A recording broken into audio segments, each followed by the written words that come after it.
not your children all times. Bantayan ng kung may mga bata man po. Yan, please turn your cellphone off or put on silent mode. Ano man, Panginoon, patayin ang iyong cellphone na ilagay sa silent mode.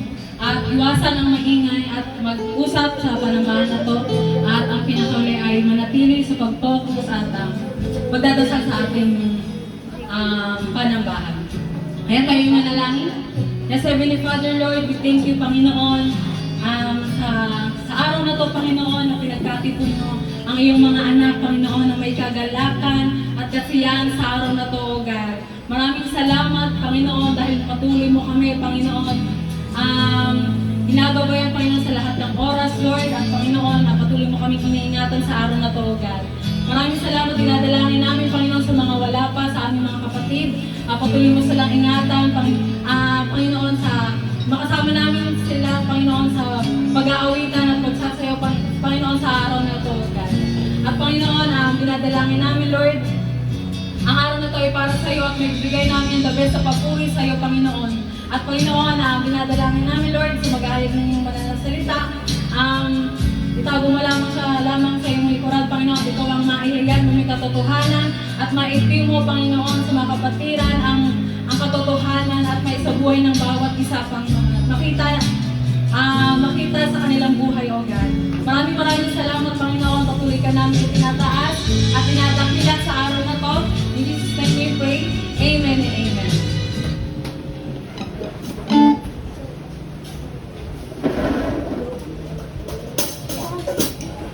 Amen. Hallelujah. Palakpakan natin ang ating Diyos.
continue to worship our Lord, who are faithful, Lord, O God.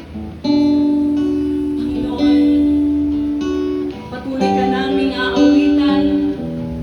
Patuloy kaming pupuri, Panginoon, sa iyong pangalan. Hallelujah.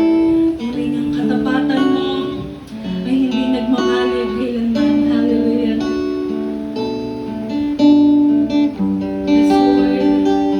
We worship you, Panginoon. Katapatan mo, O Diyos, unang at dakilan.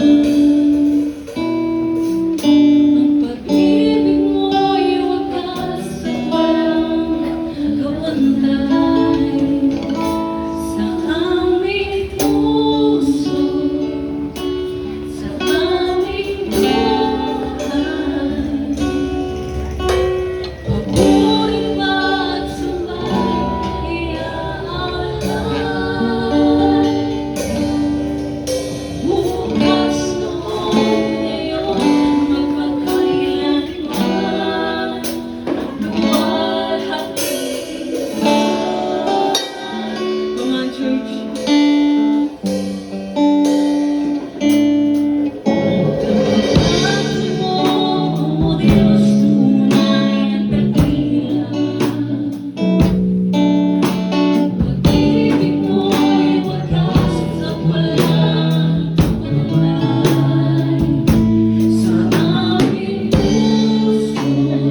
manatili pong nakatayo ang lahat bilang paggalang sa pagbasa ng salita ng ating Panginoon na hango sa Gawa chapter 23 verse 11. Sabay-sabay po natin basahin. Kinagabihan, nagpakita ang Panginoon kay Pablo at sinabi sa kanya, "Lakasan mo ang iyong loob kung paanong nagpatuto ka tungkol sa akin dito sa Jerusalem, kailangan magpatuto ka rin sa Roma." Tayo pong lahat ay manalangin. Panginoon, maraming salamat, Lord, for every words of encouragement, O God, na patuloy mong pinapaalam sa bawat isa sa mga pagkakataon, Panginoon, na nakikita mo na nangihina ang loob ng iyong mga anak. Katulad ni Apostol Pablo, yung mga salita mo, Panginoon, ay very timely, Lord God, sa bawat isa sa amin. And Lord, sa lahat ng aming pag-aaralan, pangunahan kami ng iyong banal na Espiritu Santo. Ikaw ang siyang dakilang tagapagturo ng bawat isa. Lord, apart from you, we can do nothing, O God. Kaya naman, Lord, dalangin namin ang pangunguna ng banal na Espiritu Santo na siyang maging dakilang tagapagturo namin. Gamitin mo lamang ako, Panginoon, just a vessel, O God, just a pillar of your words, O God, na maipahayag, Panginoon, ang katotohanan ng iyong mga salita. Ama, binababa ko ang aking sarili, ikaw ang siyang mahayag, ikaw ang siyang mataas, Panginoon, sa dakong ito. Maraming salamat, Lord God Jesus, because you are the head of this church, O God. And we continue proclaiming that you are the head, Panginoon. Ama, maraming salamat sa mga kapatiran, sa mga anak mo na ginagamit mo, Panginoon, upang maging pagpapala sa iglesyang ito. Sa iyo po kami, Panginoon, nananangan at nagtitiwala at itinataas sa iyo ang pinakamataas na papuri, pagsamba. In Jesus' name we pray. Amen and amen. Ayan, magsiupo na po ang lahat sa biyaya ng ating Panginoon. Tunay nga na napakabuti ng ating Panginoon. Amen po ba? Sabihin mo sa katabi mo, mabuti ang Diyos. Ayan, meron pa pong dalawang bakanting upuan dito sa gilid. So tayo po'y mag-aaral ng salita ng ating Panginoon at nasa chapter 23 na po tayo at malapit na nating matapos ang pag-aaral ng Book of Acts o yung tinatawag nating History of Church.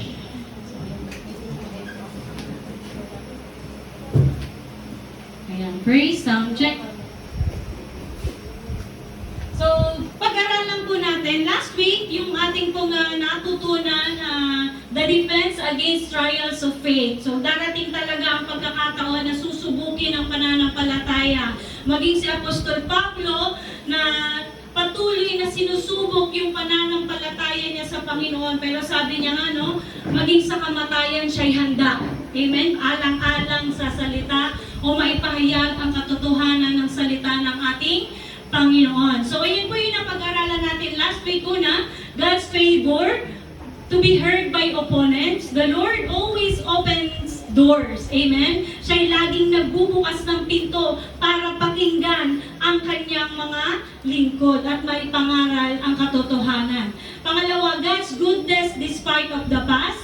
God's calling despite of people's invalidation. So, alam naman natin, kahit si Apostol Pablo ay nakaranas ng persecution and invalidation ng mga tao. Amen? Lalong-lalo na sa lugar ng Jerusalem. Dahil bago pa man siya tawagin ng nung tinawag siya ng ating Panginoon, siya ay binabalaan na hindi siya tatanggapin sa Jerusalem. Amen?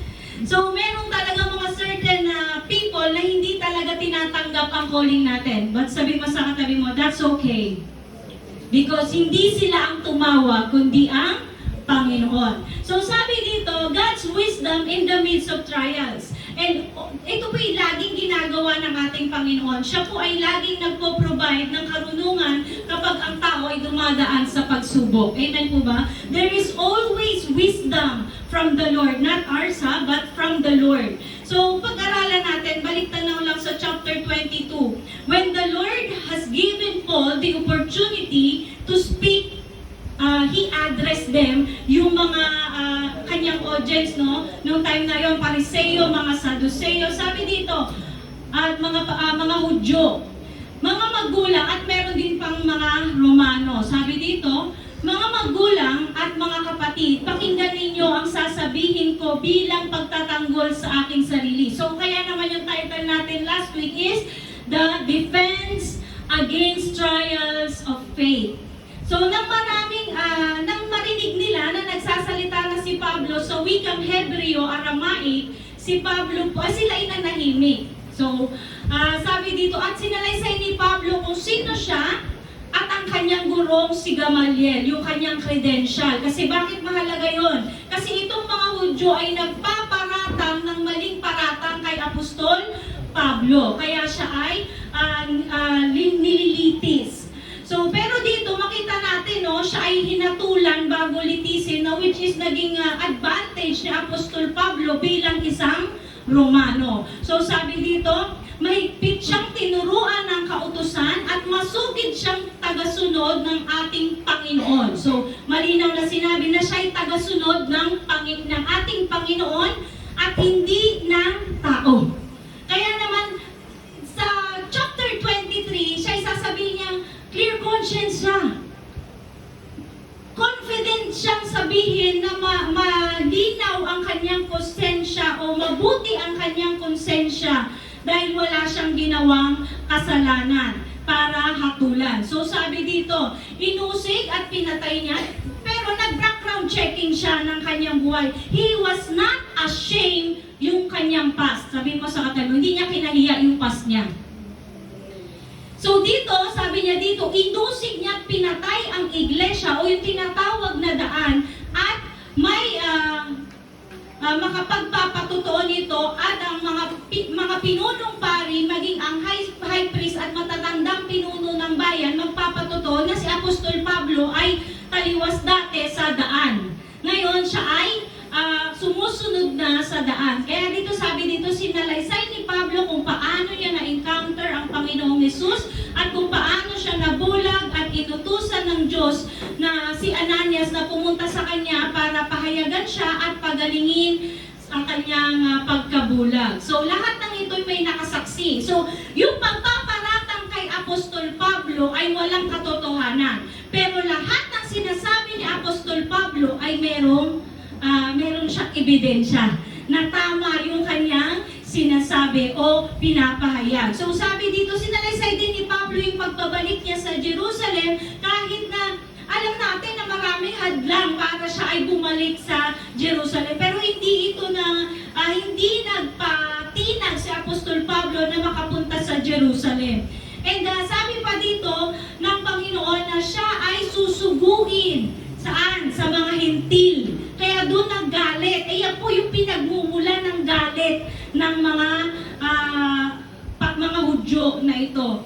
So sabi dito, sapagkat hindi tatanggapin ang patutuo niya sa Panginoong Hesus doon sa Jerusalem, pero siya ay pinapahayo ng Panginoon sa malayo doon sa mga hintil. Kaya naman, si Pablo ay tinawag para sa mga hintil. Sabi mo sa katabi, para sa atin. Tinawag. Kaya hanggang ngayon, tayo po ay nagbe-benefit ng mga salita ng ating Panginoon. Kaya nung makita dito, nagkagulo dito no? Handa silang patayin si Apostol Pablo, pero ito'y hindi na pinaintulot ng Diyos dahil ang kanyang proteksyon ay nakay Apostol Pablo. So sabi dito, yung sabi di pinutos ng pinunong kawal o yung commander ng army na ito na igapos, ipabilanggo, hagupitin si Apostol Pablo, pero si Pablo ay nagsabi na pinaintulot ba ng batas na hagupitin ang mamamayang Romano ng walang hatol? Ito'y bawal yun, illegal yun. At mamaya i-discuss natin kung saan parte siya ng Torah na bawal hagupitin o public execute ang mga citizen or mga Roman citizen. So, pag-aralan po natin sa sumunod. Meron tayong 4 na puntos. God reveals the truth despite of people believe in. God knows when to assure and encourage His people. God exposes the sin when the conspiracy against Him arises. God protects even in the midst of opposition and chaos. So napakaganda dahil patunay na sinamahan ng Panginoon si Apostol Pablo hanggang sa pagsubok na pinagdaraanan niya. Amen? Iniwanan ba siya ng Panginoon? Sino dito ang dumaranas ng pagsubok, taas ang kamay? Amen, lahat tayo, no? Merong bang isang sandaling pinabayaan tayo ng Diyos? Wala. Never tayo. Tingnan mo yung katabi mo. Mga bang pinabayaan niya ng Diyos? Hindi. Never tayong pinabayaan ng Panginoon. He always gives encouragement. He always gives encouragement to continue the mission. Sabi mo sa katabi mo, para makapagpatuloy. Amen? Nagbibigay siya ng mga words of encouragement. And alam niyo ba, mga kapatid, yung encouragement na nagmumula sa Panginoon, in every words niya, ay timely. Sabihin mo sa katabi mo, timely. Timely. Amen? So, pag-aralan natin, no? Ito yung word na sinabi ng Panginoon kay Apostol Pablo. Take courage, for you have testified about me in Jerusalem, so you must also testify in Rome. So, every trials, alam mo ba, ang kagandahan, every places na pinupuntahan ni Apostol Pablo, siya ay nangangaral. Despite or in spite of, meron bang pagpapala sa lugar na yon o merong pagsubok or siya ba ay mapapahamak sa lugar na yon, hindi niya inaalintana. Amen? So, pag-aralan natin. God reveals the truth despite of what people believe in. Kasi hindi mo mababali yung paniniwala ng mga tao. Amen po ba? Pero yung katotohanan, siya yung mag-i-stand. And yung katotohanan na yan, dinidivide yan ang tao. Hindi para ipakita yung natama yung pinaniniwalaan ng tao. Kung hindi para ipakita na tama ang Diyos. Amen? Sabi mo sa katabi mo, tama ang Diyos. So sabi dito, tumingin si Pablo sa kanila. Andito na siya sa council. Mga kapatid, namumuhay akong malinis ang budhi sa harapan ng Diyos hanggang sa araw na ito. Bakit sinabi niya hanggang sa araw na ito? Dahil hindi niya alam kung bukas ay siya ay mamamatay na. Kaya sinabi niya hanggang sa araw na yun, malinis ang kanyang budhi. At ang pinaparatang sa kanya ay walang katotohanan. Alam naman natin, noong nasubaybayan niyo yung pag-aaral natin, kung paanong inggit lamang ang nagtulak sa mga Hudyo para litisin si Apostol Pablo at parusahan. Amen? So sabi dito, pagkarinig nito, inutos ng pinakapinunong pare ni si Ananias sa mga taong nakatayo sa tabi ni Pablo na sampalin ito sa bibig. Sabi ni Pablo, hahampasin ka ng Diyos, ikaw na mapagkunwari, nakaluklok ka riyan upang hatulan ako ayon sa kautusan, ngunit labag sa kautusan na ipasampal mo ako. Pero makita natin dito, sa sumunod, pero kasi dalawa yung stand no? Pag-aralan natin niya. Sino ba tong si Ananias? Si Ananias po, siya po yung high priest. Kaya sabi niya dito, no? Mapagkunwari, nakaluklok ka riyan upang hatulan ako ayon sa kautusan, pero siya yung lawbreaker. Di ba? Naghahatol siya ayon sa kautusan, pero lumalabag siya sa kautusan. Ano yung nilabag niya? Deuteronomy chapter 25 verse 1 to 2. Kapag may usaping iniharap sa hukuman at napawalang sala ang walang kasalanan at nahatulan ang may sala at kung ang parusa ay paghagupi, padadapain ng hukom ang may sala at hahagupitin ayon sa bigat ng kanyang kasalanan. Pero dito, hinarap pa lang sa hukuman, hindi pa nahahatulan, pero pinahagupit na si Apostol Pablo. Kaya ang sabi ni Apostol Pablo dito, kung makikita natin dito, no, hahampasin ka ng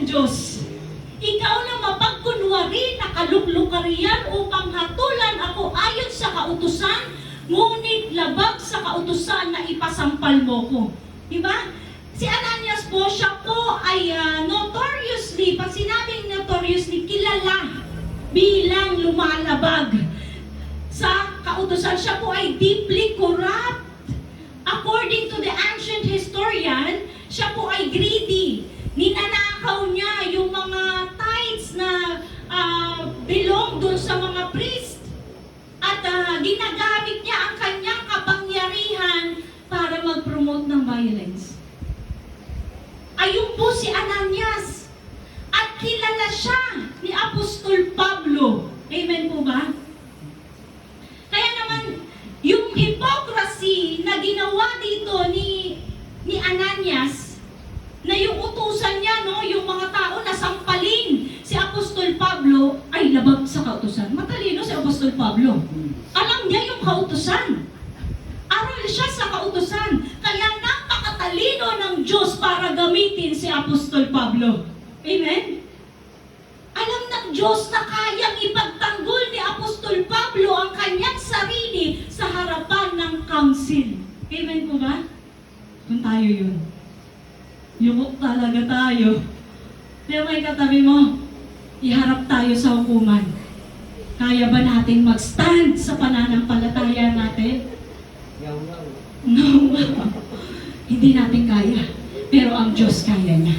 Amen? Sabi mo sa katabi mo, huwag nating limitahan ng Diyos. Amen? Hindi natin pwedeng ilimit ang Diyos. Kaya sabi dito, merong nakatayo roon, ang sabi nila, lapastangan mo ang pinakapinunong pari ng Diyos. Bakit? Kilala ba ni Apostol Pablo si Ananias? Yes, kaya nga sabi niya, mapagkunwari, nakaluklok ka. Nakaluklok ka riyan upang hatulan ako ayon sa kautusan. Tingnan natin, pero nag-apologize si Apostol Pablo dito. Sumagot si Pablo, mga kapatid, hindi ko alam na siya pala ang pinakapinunong pari. Sapagkat nasusulat nga, huwag kang magsalita ng masama laban sa pinuno ng bayan. Alam niyo ba yung words na yan? Para sa akin, sarcasm. Sarcasm. Sa katigasan ng ulo ng mga Pariseyo, mga Saduseyo, mga Hudyo. Alam ni Pablo, he is intellectual sa kautusan. Pero yung mga tao na dapat sana sila yung lilitisin dahil sila'y lumalabag sa kautusan, si Pablo yung nililitis dahil sa Panginoong Yesus. All things work together for good. Amen? Of those who love Jesus Christ. Lahat ng mga dumaranas ng pagsubok, lahat yan, may purpose ang Diyos. Amen po ba? Sabi ng mga theologian dito, yung apology ni Apostol Pablo, either malabo kasi yung mata ni Apostol Pablo. May nagsasabi na malabo yung mata niya, yun yung kanyang weakness, isa sa mga weakness ni Pablo. At may nagsasabi naman na sarcasm daw, or in a form of sarcastic way, yung pagkasabi dito ni Apostol Pablo. Either way po, regardless yung motibo ni Apostol Pablo dito, kung bakit niya sinabi yan, makikita natin kung paano siyang ginamit ng Diyos. Yung every opportunity na magsasalita siya para ipangaral ang katotohanan. Amen? Sabihin mo sa katabi mo, kapag may oportunidad na magsalita para sa Diyos, magsalita tayo. Amen? Kasi yung ginagawa ni Apostol Pablo, God used Paul in every opportunities, kahit naka-tension na nga po yung dito sa courtroom eh. Di mo ba? Para i-reveal yung katotohanan, i-unveil yung katotohanan ng salita ng ating Panginoon.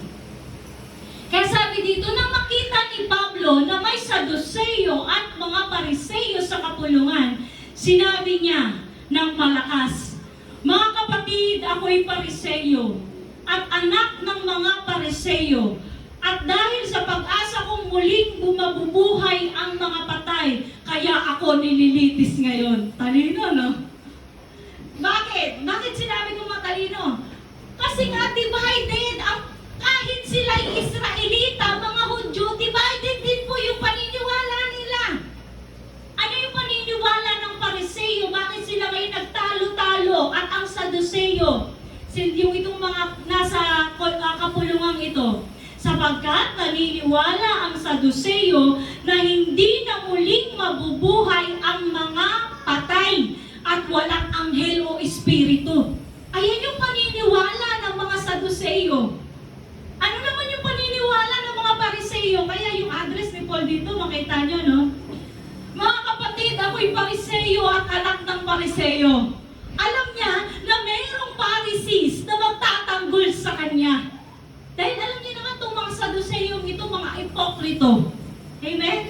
So sabi dito, sa sumunod, sabi dito, subalit ang Pariseo na may naniniwala sa lahat ng ito at lumakas ang kanilang sigawan. Tumayo ang ilan sa mga tagapagturo ng kautusan na kapanig ng mga Pariseo at malakas na tumutol. Wala kaming nakikitang pagkakasala ng taong ito. At malay natin, baka nga kinakausap siya ng isang espiritu o isang anghel. Di ba? God's favor. Sabi mo sa katay mo, God's favor. Kahit tayo'y kinukuyog, no? Ang Diyos pa rin ang gumagawa ng way para tayo ay iligtas. Amen? He makes every opportunity para yung katotohanan ay mag-stand. Divided ngayon sila. Kapulungan ng Hudyo para lupigin, ipakulong, ipapatay si Apostol Pablo na divide ngayon. Papayag ba ang mga Hudyo na gustong pumatay kay Pablo? Hindi. Tingnan natin. Sabi dito, ayan, pangalawa, God knows when to assure and encourage His people. Bago yung pagbabanta na matindi kay Apostol Pablo, kasi may nag-pledge pa eh. Hindi kami kakain, hindi kami iinom. Nag-fasting pa nga. Para ipapatay lang. Para mapatay lang si Apostol Pablo. Tingnan natin. Naging mainitan ang kanilang pagtatalo. Hindi lang naman ito yung isang beses na nagtalo ang Pariseo at Saduceo dahil sa paniniwala nila. Ganon din. Nakikita mo, no? Sa Kristiyano, ganon din eh. Kapatid, anuman yung pinaniniwalaan ng mga partido o mga kongregasyon, isa lang ang mananatili, ang salita ng Diyos. Amen? The Word of God stands. Sabihin mo sa katan mo, yung stand ng Panginoon ang mananatili. Despite yung mga biases nila, hindi naman yun yung magmamatter eh. And actually, ayan yung tumatak sa akin doon sa theology tinuro sa amin doon sa UAE. Sabi, ano man yung mga stand natin, yung mga biases natin, hindi yan mag-stand. Ang mag-stand yung salita ng Diyos. Amen? Yung katotohanan ng salita ng Diyos. Bakit nga pala yung mga Saduceo, ayun lang yung kanilang paniniwala, no? Kasi nandun lang sila nakapokus sa Torah. Sa Torah lang, from Genesis, Deuteronomy, Exodus. Andun lang sila, Numbers, andun lang sila nakapokus. Kaya naman, they do not believe sa Holy Spirit, even the resurrection and angels. Sabi dito, timely po yung word ng Panginoon. Alam niya na manghihina. Di ba sinabi dito, nanghina yung loob ni Apostol Pablo? Pero, anong sabi ng Diyos? Natakot ang mga pinuno ng mga sundalo na baka magkaluray-luray si Pablo. Pinanaog niya ang mga kawal, pinakuha si Pablo at ipinapasok muli sa impilan. Kinagabihan, nagpakita ang Panginoon kay Pablo at sinabi sa kanya, lakasan mo ang iyong loob. Kung paanong nagpatotoo ka sa akin dito sa Jerusalem, kailangan magpatotoo ka rin sa Roma. So patunay lamang na yung mga napag-aralan natin, no, nagpahayag yung banal na espiritu na magdaranas ng hirap si Apostol Pablo, hindi nun sinasabi na mag-stop na si Pablo pumunta sa Jerusalem. Amen? Kasi pinipigilan siya ng mga kapatiran eh. Ito yung sabi ng Diyos. Kung paano siyang nagpatotoo sa Jerusalem, kailangan magpatotoo din siya sa Roma. Alam ni God na dadalhin si Pablo sa Roma. Pinapaalam niya kay Apostol Pablo. Bakit? Para maging handa. Sabihin mo sa katayo, para maging handa. Tayo ba ay inihahanda ng Panginoon? Pinapaalam niya at in advance. Amen po ba? Dumadating man yung mga pagsubok, alam nating hinahanda tayo ng Panginoon para sa mas mabigat na pagsubok. Amen? Pagsubok na lang ba lagi? Yes. I-embrace natin yung pagsubok. Bakit? Gagamitin ng Diyos ang bawat pagsubok para tayo manatiling nakadepende sa Kanya. Amen? Kasi kung wala nang pagsubok, marahil hindi na natin maiisip na meron palang Diyos na tumutulong sa atin. Amen po ba? Lakasan mo ang iyong loob. That very words of encouragement na sinabi ng Panginoon ay kailangan ni Pablo. Amen po ba? Bakit? Pag-aralan natin yung sumunod. God exposes the sin when conspiracy against Him arises. Pinagtangkaan ang buhay ni Pablo. Kinaumagahan nagkasundo ang mga Hudyo at ang bawat isa ay sumumpa. They pledge na hindi sila kakain o iinom hanggat hindi napapatay si Pablo. Yung buhay ba nila worth para gawin yan? Hindi naman sila kay Pablo nagre-rebelde. Kanino? Sa Diyos.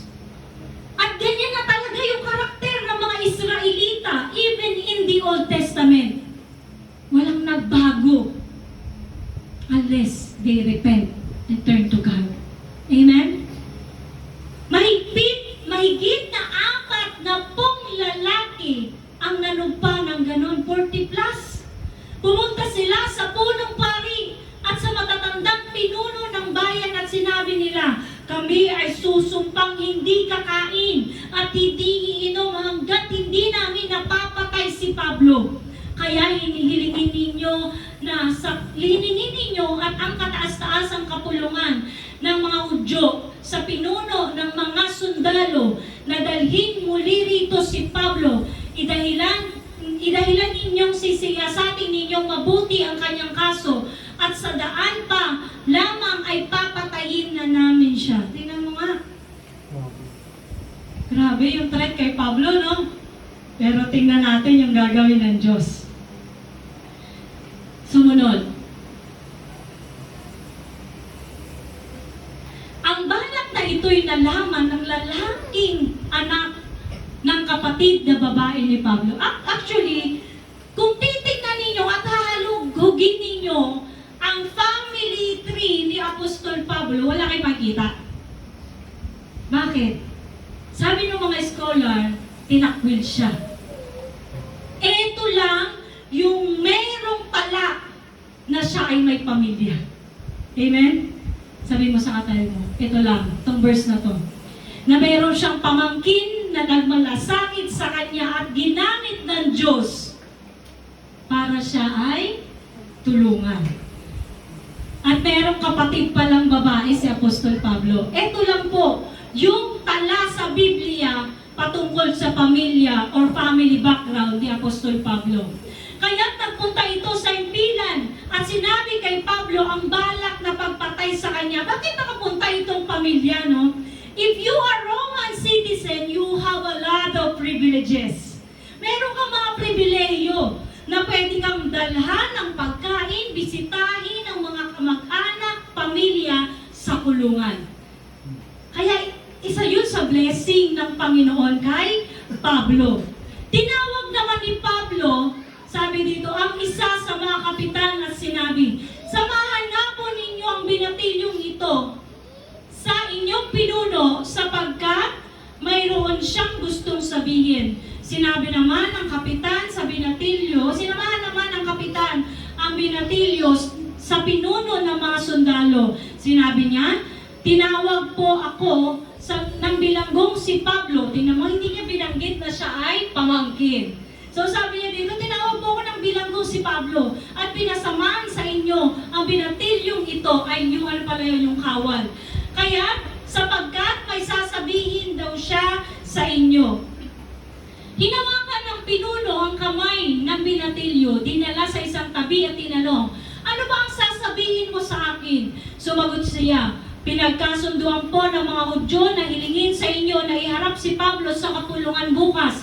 At kunwari sisiyasatin nila siya ng mas mabuti. Ngunit huwag po kayong maniwala. Tatambangan po nila ng mahigit na 40 lalaki na nanumpang hindi kakain o iinom hanggat hindi nila napapatay si Pablo.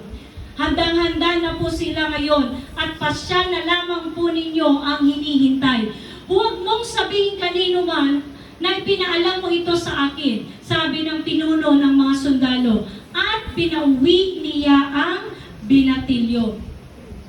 Pang-apat, God protects even in the midst of opposition and chaos. Ipinadala si Pablo kay Gobernador Felix. Ang pinuno ay tumawag ng 2 kapitan at sinabi nito, maganda kayo, tingnan mo, 40 plus lang yung pinrepair ng mga Hudyo. Ilan yung pinrepair ng Diyos? 200 na army at 70 kawal, bukod dun sa sundalo, meron pang kawal na nakakabayo, troops, at 200 kawal na may sibat. Sino magaling sa math? Pagplasin nga. 470 upang magtungo sa Caesarea. 40 plus lang. Pero ang ibinigay ng Diyos kay Pablo, isa lang si Pablo, no? Ang dami ng mga Hudyo. Maliit ba ang Diyos ni Pablo? Hindi. Sabi mo sa katabi mo, kaya hindi maliit ang Diyos mo. Amen? Kahit marami ang oposisyon na dumanas sa kanyang mga lingkod, mas malaki ang Diyos natin. Imagine, Roman pa ang ginamit niya. And itong mga Romanong ito ay makapangyarihan. Noong time na yun, they were rulers. Amen? Bakit dinala sa Caesarea si Pablo? Kasi po sa Jerusalem, ang mga namumuno doon ay mga Hudyo. Pero sa Caesarea, ayun po ang lugar ng army ng mga Romano. Amen? May palagba ang mga Hudyo doon. God knows. Sabi mo, God knows how you will be, paano ka aalisin sa ganong sitwasyon. Amen? Napakabuti ng Panginoon. Dumaranas man tayo ng pagsubok, alam ng Diyos kung paano ka aalisin sa pagsubok na yan. Amen? Kailangan lang magtiwala. Sabi mo sa katabi, magtiwala. Wala tayong narinig kay Pablo na panghihina ng loob. Wala tayong narinig kay Pablo na angal sa Panginoon. Unlike ni Moses, daming angal no? Ina-idolize pa nga yan ang mga Hudyo Pero kay Pablo, wala tayong narinig ni katiting na angal. Amen po ba? Kasi alam niya, makapangyarihan ng Diyos. Sabi mo sa katabi mo, makapangyarihan ng Diyos natin. Amen? So sabi dito, upang magtungo sa Caesarea, ngayon, 9:00 ng gabi. Bukas pa lang sila, naghahanda, pero nung time na yun, doong gabing din iyon, inalis si Pablo. Sabi din, maghanda rin kayo ng kabayong sasakyan ni Pablo at ihatid ninyo siya kay Gobernador Felix. Ingatan niyo siyang mabuti. Yun yung command ng Roman commander doon sa kanyang mga kawal. Ingatang mabuti si Pablo. Amen? Ginamit ng Diyos itong commander ng Romano na ito. Commanders of armies para ingatan si Pablo. Amen? Sabi mo sa katabi mo, ikaw pa kaya? Huwag nating paliitin yung ating pananampalataya sa Diyos. Or huwag nating hayaang lumiit yung pananampalataya natin sa Diyos. Amen? Sabi mo sa katabi mo, sek lang yan. Mas makapangyarihan ng Diyos natin. Amen? Actually, tinatawanan ko na lang din yan. Sa tagal-tagal na. Pero Pero glory to God. Ingatan niyo siyang mabuti. At sumulat siya ng ganito. Kagalang-galang na Gobernador Felix, maligayang bati mula kay Claudio Lysias. Ang lalaking ito ay hinuli ng mga Hudyo at papatayin na sana. So that is the name of, ito yung pangalan ng commander, Claudio Lysias. Ang lalaking ito ay nahuli ng mga Hudyo at papatayin na sana. Nalaman kong siya'y isang mamamayang Romano, kaya't nagsama ako ng mga kawal at iniligtas siya. Sa hangad kong malaman kung ano ang sakdal laban sa kanya, ipinaharap ko siya sa kapulungan. Nalaman ko ang paratang sa kanya'y tungkol sa ilang usapin. May kinalaman sa kanilang kautusan. Kautusan ng Hudyo, hindi kautusan ng Romano. And kapag sinabi kautusan ng Hudyo yan, walang pakialam ang mga Romano. Amen? Hindi nila papakailaman kung usaping relihiyon. Dahil alam naman natin, ang relihiyon at government ay separated yan. Amen? But yung religion, they have to submit dun sa government. Kasi may kapangyarihan silang magparusa. Kaya ang sabi dito ni Apostol Pablo, kinalaman lamang sa kanilang kautusan. At hindi sapat ang dahilan upang siya ipapatay o ipabilanggo. Nang malaman ko siya pinagtatangang patayin ng mga Hudyo, agad ko siyang ipinadala sa inyo. Sinabi ko sa mga taong nagsasakdal na sa inyo na lang siya magharap ng reklamo laban sa kanya.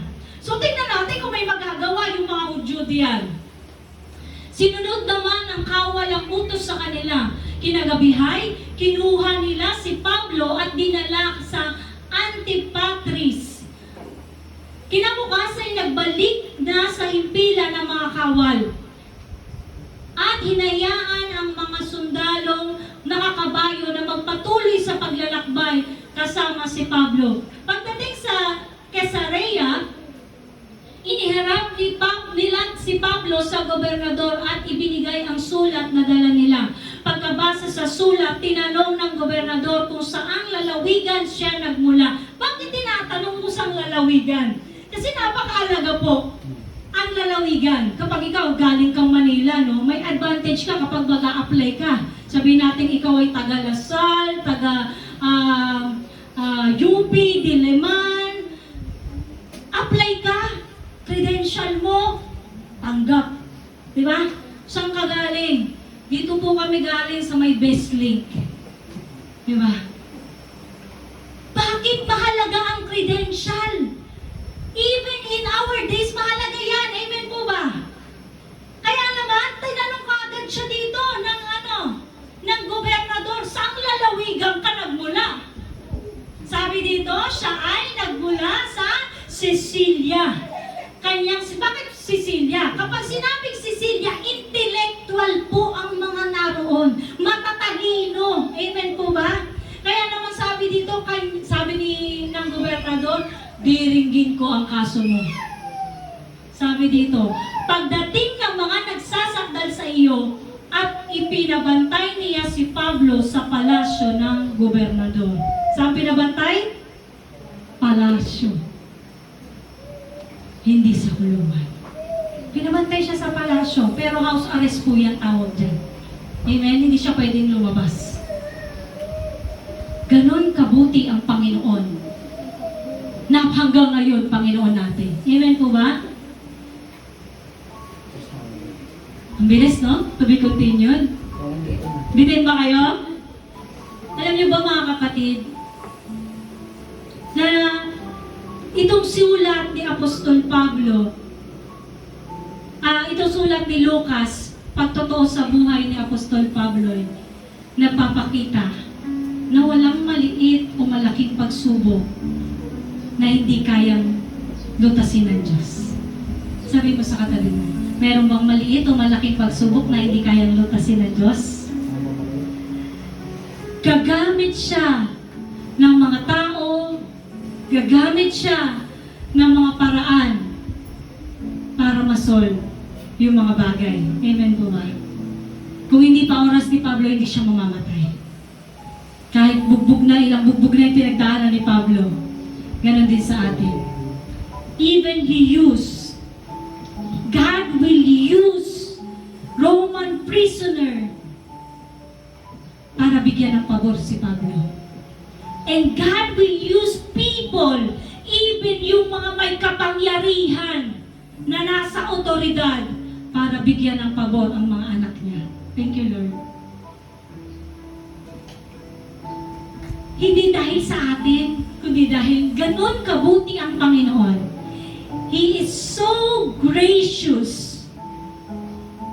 And hindi lang yun, makapangyarihan siya to protect us even in the midst ng mga oposisyon o kaguluhan na nangyayari sa buhay natin. Amen po ba? Sabihin mo sa katay mo, there is a divine protection. Huwag kang matakot. Sabi mo sa katabi mo, huwag kang matakot. Huwag kang mangangamba. Hindi mag-aalala. Kasi si Apostol Pablo, meron ka bang narinig na pag-aalala sa kanya? Imagine 40 plus.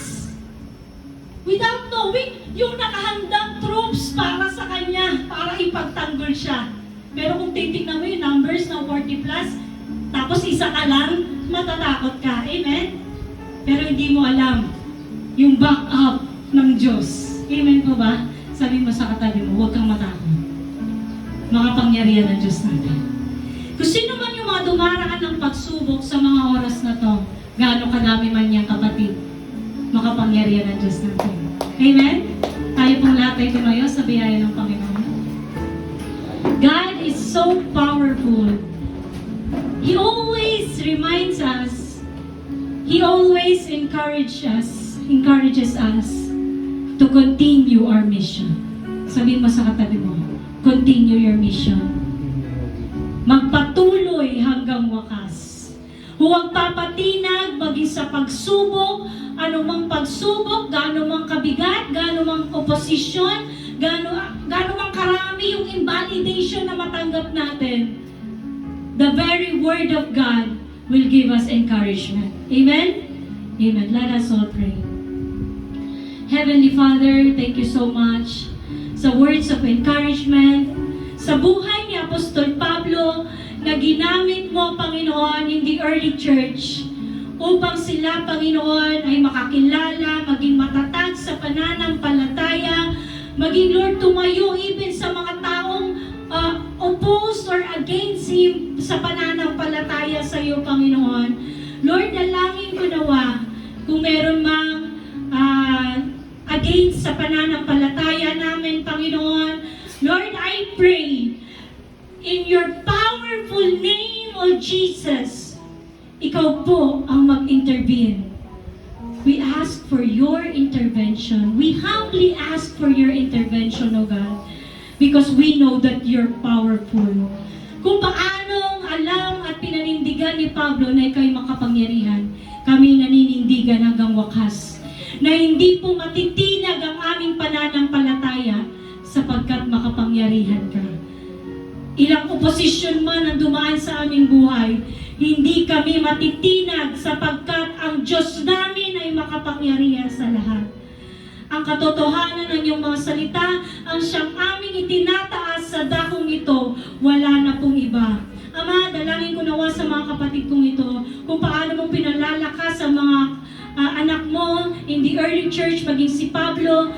I pray din, Lord God, sa bawat isa sa amin, palakasin mo ang bawat isa. Kung meron mang nangihina, kung meron man nalulugpo, kung meron mang may karamdaman, in the mighty name of Jesus, we pray for your intervention.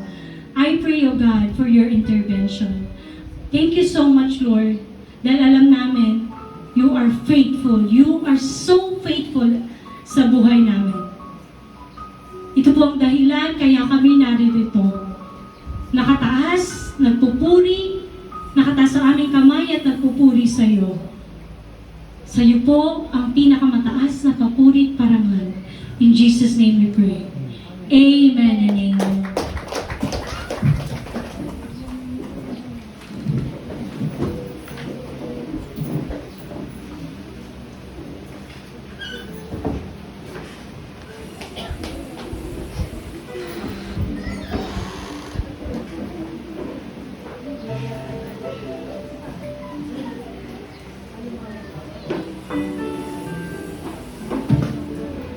Amen. Thank you, Lord, sa mensahe po ng ating pastora. Na tunay po, Lord, na sa mga salita niya, doon po talaga tayo manalaman. At yun po yung hahawakan natin na kaligtasan at encouragement na po kung paano tayo magmumugo sa buhay natin ngayon. Sige po, dadako po tayo sa pangalawang gawain sa pagbibigay. Sige po, ipag-pray po natin yung gawain sa pangalawang gawain. Thank you, Holy God Jesus. We praise you, Lord God, ang Panginoon Diyos. Lord, dalangin po namin sa iyo, Panginoon. Patuloy mo po kami bigyan ng bukas na puso at isipan, Panginoon, na makasunod sa iyong kalooban, O God. Lalo na nga po, Lord, sa pangalawang gawain nito na magbabalik, papuri parangal sa lahat po ng biyaya at pagpapala mo na ibinabalik mo. Na binibigay mo po sa amin ay bigyan mo po kami ng pusong may kagalakan na magbalik sa iyo, Panginoon, sa lahat po ng biyaya at kapag mo. Maraming salamat po. Ito po kami dalangin, Panginoon, sa iyong dakilang pangalan ng Jesus' name.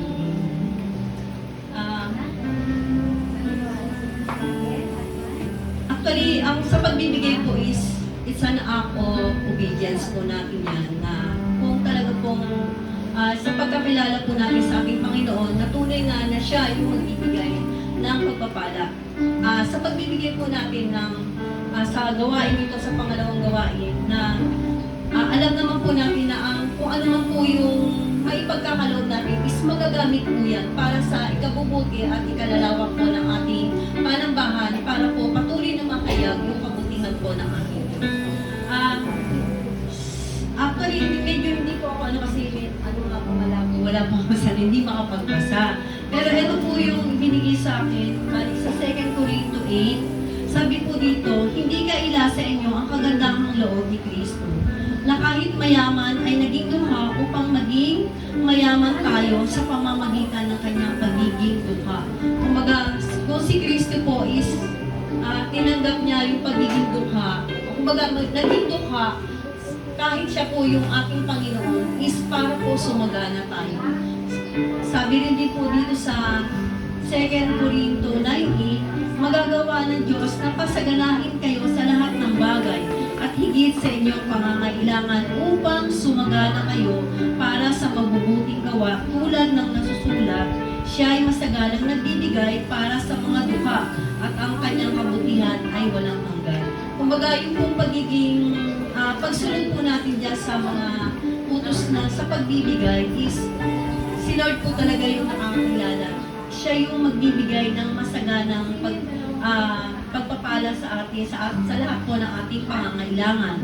At pero sinabi din ko, upang sumagana kayo para sa mabubuting gawa, tulad ng nasusulat, para sa mabubuting gawa. So, alam naman na po natin na yung po pagbibigay natin is magagamit po yan dito sa panambahan para sa mabubuting gawa. Hindi lang po sa paglabas na sa pag-share ng mabuting balita, kundi po dun sa mabubuting gawa din dahil although katotohanan naman po na talagang hirap po ang buhay which is nakakapag-share po tayo sa mga iba po pong nangangailangan, sa mga blessing po na naipagkakaloob dito po sa ating panambahan. Ayun lang po, maraming salamat po. Magbigay po tayo ayon sa ating pong sa kagalakan po ng ating puso para po sa ating sa panambahang ito. Maraming salamat po sa po. Thank you, Lord.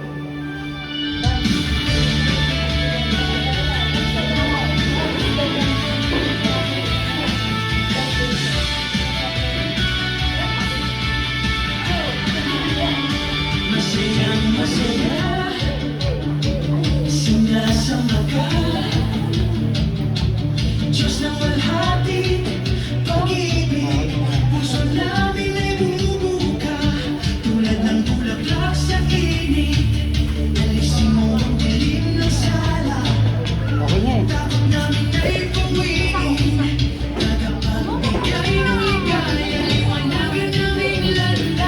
Hindi ba yan yung maiglit na ano?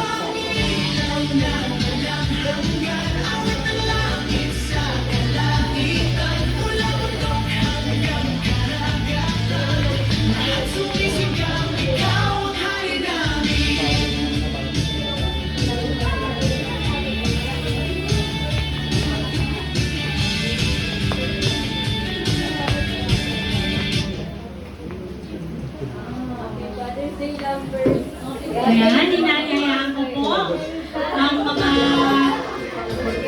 May isa si Yancy? Ayan, sige. Sige po, inayayaan ko po ang lahat ng tatay o magiging tatay. Ayan, si Kuya, si Brother Sir D, si Romeo, si Jason, yung mga hindi pa magiging tatay or balak pa lang maging tatay, saka na kayo. Ay, sige pa kayo, asawa ko. Andyan pala yung asawa ko. Dahil lagi mo Tataya nakakalimutan. pero sa langit na yung aming anak. Ayan. Yung kay Yancy, ano na lang natin. I-Gcash. Ayan. Kasi doon nandun siya kanina. Sige. Sige, dito po kayo. Ay, saktong-sakto pala yung binili. Praise the Lord. Palakpakan naman natin ang Panginoon. Ayan. Napakabuti ng ating Panginoon. Sige, bigay mo natin. Ayan. Thank you po sa lahat ng...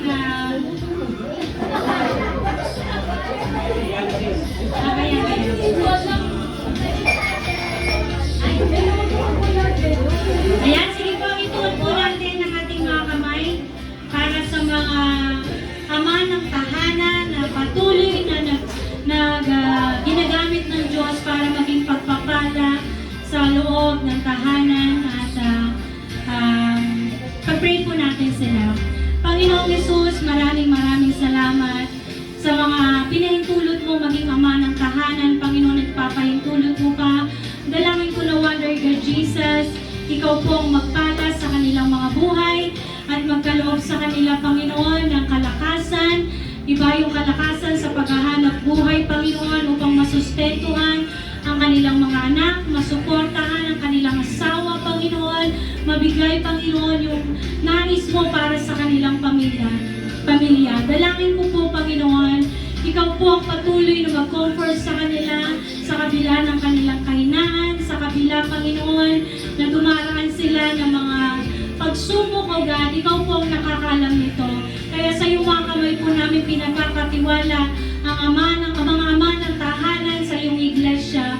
At ganoon din po sa mga tatay, Panginoon, ang mga kapatiran, bagamat wala sila rito, patuloy po namin silang dinadalangin at pinagkakatiwala sa iyong mga kamay. Ikaw ang makapangyarihang Diyos, Panginoon. Patuloy mo silang ipunin, Panginoon. Patuloy mo magpakilala ka sa kanila, Panginoon. Ikaw po yung magbigay sa kanila ng desire para hanapin ka at masumpuhan ka. Lakaran ng katotohanan, lakaran ng iyong mga salita, Panginoon, at mamuhay na naayon sa iyong kalooban. Ama, kung paano mo pinagpapala ang ama ng tahanan, Panginoon, mga ama ng tahanan, padaluhin mo ito hanggang sa kaapu-apuhan, Panginoon, na mga pinahintulot mo upang maging tatay, Panginoon, sa iglesyang ito, Panginoon. Ama, maraming salamat sa kanilang buhay. Ama, ano man yung mga weaknesses nila, ikaw po, Panginoon, ang magbago. Ikaw po, Panginoon, ang patuloy na mag-encourage sa kanila. Maraming salamat, Lord. Continue to bless their life, Panginoon, according to your will. This we pray in Jesus' name. Amen and amen. Happy Father's Day po. At sa mga tatay ninyo, pag-uwi ninyo, wala po tayong theology mamaya. Yakapin ninyo yung tatay ninyo, mag-banding kayo. So, yung mga papa na nasa cemetery na, pwede itong dalawin. So, i-honor po natin ang ating parents while they're still alive. Amen? Despite ng mga shortcomings nila, despite ng mga bagay na nagawa nila, tatay pa rin natin sila. Amen? Thank you. Thank you so much. Happy Father's Day po. Happy Father's Day. Ayan, so inanyayaan ko po yung ating mag-announcement.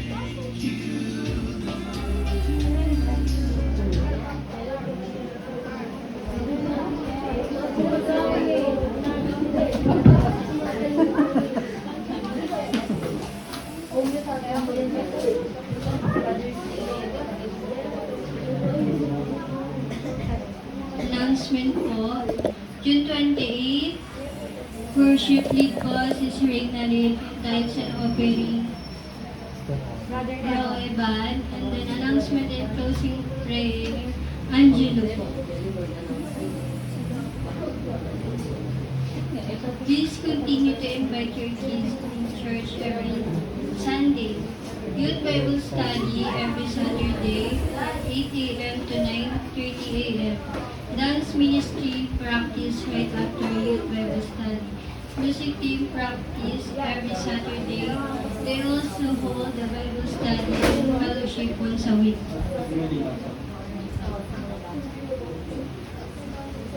Reminder to each and everyone to keep the church right, clean inside and outside. Always remove your shoes or slippers before entering the kubo outside. Announcement and closing prayer. Announcement. Prayer meeting and Bible study. Ng elders or deaconess po sa every Thursday, 9 a.m. to 11 a.m.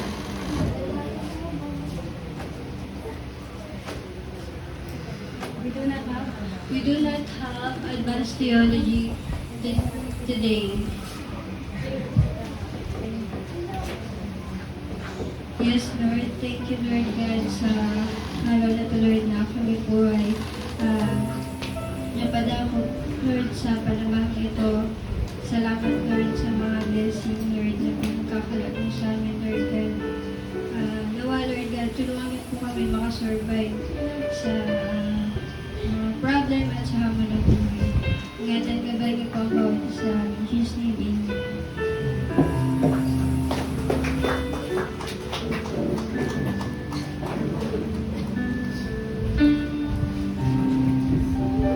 Taas po natin ating mga kamay po para sa meditation.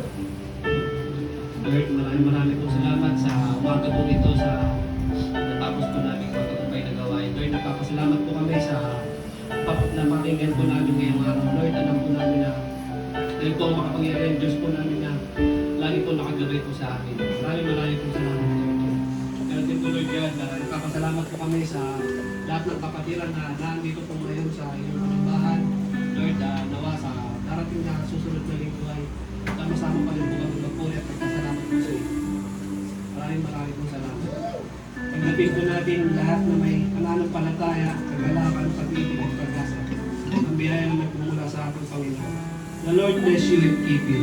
The Lord make His face shine upon you and be gracious unto you. The Lord make His countenance toward you and give you peace.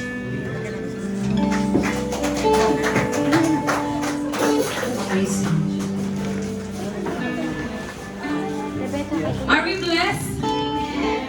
Amen! Muli natin awitin ang ating Diyos.